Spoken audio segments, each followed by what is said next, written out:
أعوذ بالله من الشيطان اللعين الرجيم. بسم الله الرحمن الرحيم.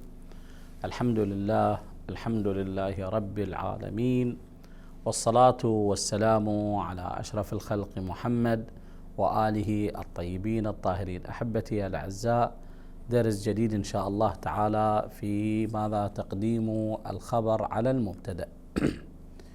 قال: وقد يتقدم نحو في الدار زيد وأين زيد. الشرح قال: قد يتقدم الخبر على المبتدأ جوازا ووجوبا.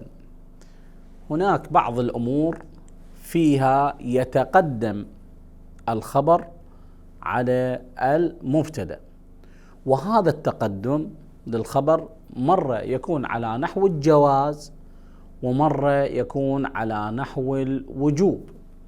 يسأل سائل فيقول: ماذا تقصد بالجواز وماذا تقصد بالوجوب؟ أقول: الجواز قد يتقدم وإذا أخر إلى أصله لا يؤثر على الجملة،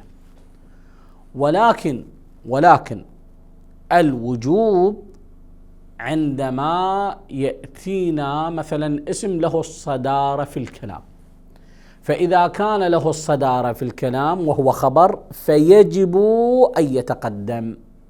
فإذا لم أفعل ذلك، لم أقدم ماذا؟ الخبر وجوبا، فأخرج ما له صدارة في الكلام عن صداريته فيؤثر سلبا على الجملة. هذا الفارق بين ماذا؟ بين الجواز والوجوب. وطبعا أحبتي الأعزاء، تقريبا 5 حالات فيها وجوب تقديم الخبر. قبل أن أدخل في الدرس نثبت هذه النقاط 5، ثم بعد ذلك نذهب إلى ماذا؟ إلى كلام المصنف. الأول قال: أن يكون المبتدأ نكرة والخبر ماذا؟ ظرفا أو جار ومجرور.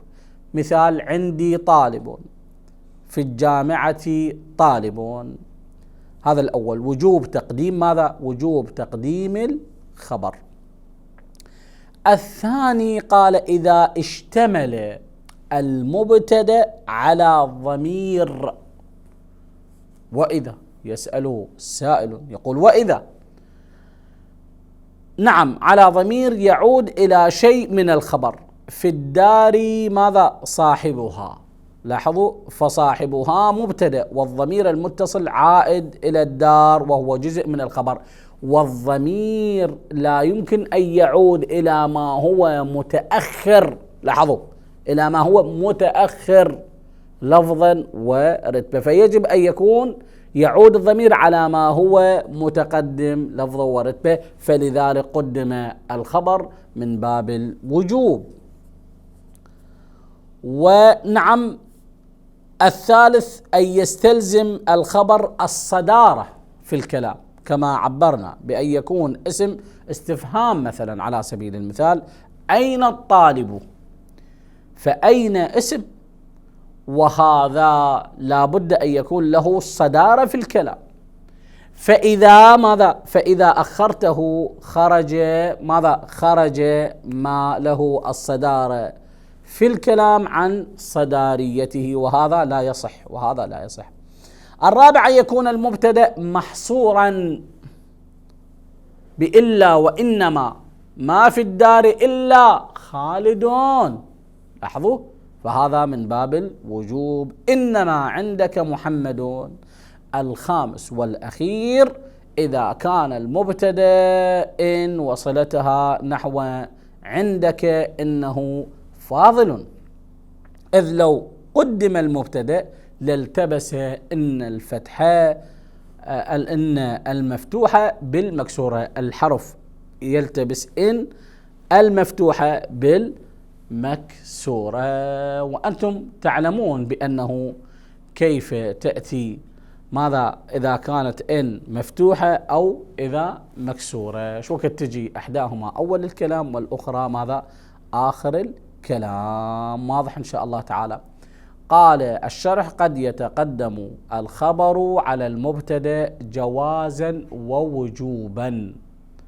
قد يتقدم الخبر على المبتدأ جوازا ووجوبا.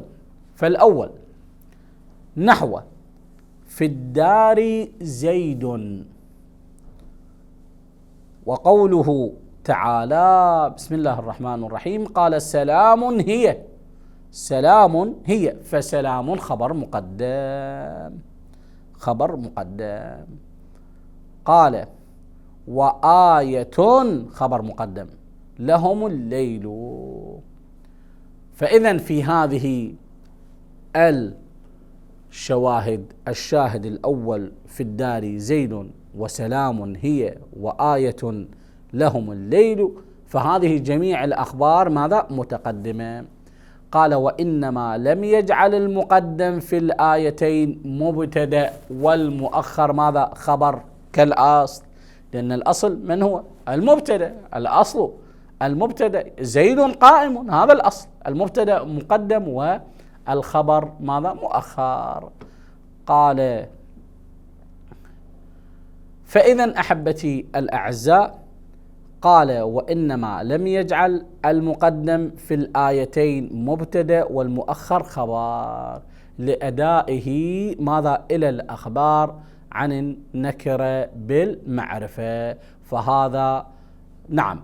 والثاني اللي هو الوجوب، والثاني اللي هو الوجوب كقولك في الدار رجل، وأين، هذا اللي تكلمنا عنه، سلام هي وآية لهم الليل وفي الدار زيد، هذا كله من باب الجواز، من باب الجواز. وأما الثاني هذا من باب الوجوب، من باب الوجوب. قال والثاني كقولك في الدار رجل وأين زيد، هذا المثال الثاني اللي له قلنا صدارة في الكلام. وقولهم على التمر مثلها ماذا؟ زبدة، فإذا هذا من باب أيضا عود الضمير، عود الضمير. قال وإنما وجب في ذلك تقديمه، يعني يريد أن يقول المصنف بأنه في ذلك وجب تقديم الخبر على المبتدأ في هذه الأمثلة الثلاثة. لماذا يا ابن هشام؟ سوف يصرح لنا. قال لأن تأخيره، يعني يقصد لأن تأخير الخبر في المثال الأول اللي هو في الدار رجل، تعرفون رجل نكرة، وهل يجوز أن يخبر بالنكرات؟ قال في المثال الأول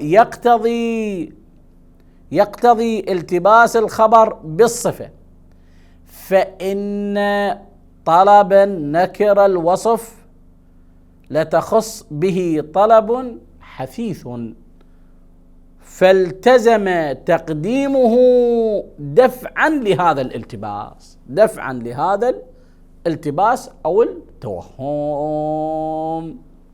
وفي الثاني، المثال الثاني أين زيد، أليس كذلك؟ أين زيد.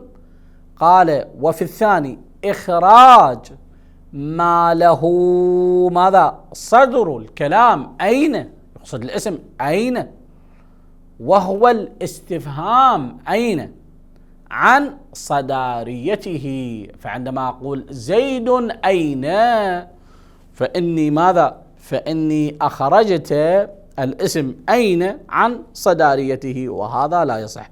فإذا صار من باب الوجوب أن يتقدم ما له صدارة في الكلام إلى موقعه الأصلي. نعم.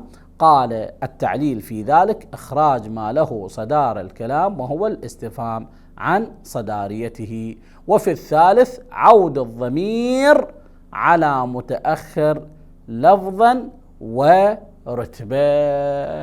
فإذا أحبتي الأعزاء، تبين بأنه الوجوب فيه مسائل والجواز فيه مسائل، وبينا ما هو الوجوب، ثم أضفنا هناك بعض النقاط لم يذكرها المصنف في وجوب تقديم ماذا؟ الخبر ذكرناها لكم. فالسؤال لكم هو ماذا قال؟ قال في الدار زيد في الجواز، وفي الوجوب قال في الدار رجل. فما هو الفرق؟ ما هو السؤال؟ ما هو الفرق بين الجواز عندما صرح باسم علم وهو بين قوسين زيد، وما هو الفرق بالنكرة عندما قال رجل؟ ما هو الفرق بينهما؟ لماذا صار الأول جوازا ولماذا صار الثاني وجوبا؟ سؤالي لكم، أعيد السؤال ليكون واضح أحبتي الأعزاء، أقول هكذا: لماذا في الجواز صرح قال في الدار جار ومجرور خبر مقدم جوازا بين قوسين ماذا؟ زيد، صرح باسم علم زيد.